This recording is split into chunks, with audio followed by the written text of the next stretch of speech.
जी नमस्कार दोस्तों, Bhojpuri net news में आपका स्वागत है। और मेरे चैनल पे बने रहने के लिए भोजपुरी नेट न्यूज़ को सब्सक्राइब कर दीजिए और वीडियो को लाइक नहीं किए हैं तो वीडियो को लाइक कर दीजिए और वीडियो को शुरू से लास्ट तक देखिए।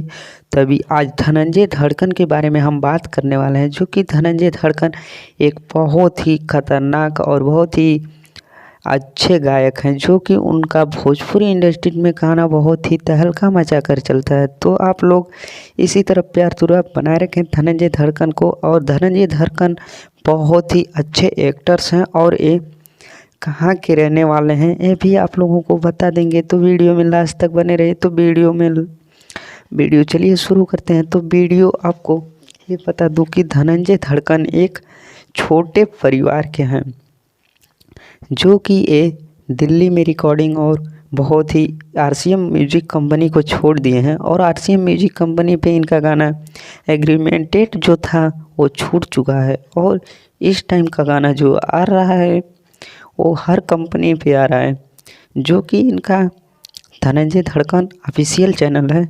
उस पे एक टीजर भी आया था, जो कि टीजर बहुत ही जल्द रैंक किया था, जो कि यूट्यूब पे। तो आप लोग उस टीजर को देखिए और वीडियो तक अगर अच्छा लगा हो तो कमेंट बॉक्स में ज़रूर कमेंट करिएगा। तो वीडियो खत्म।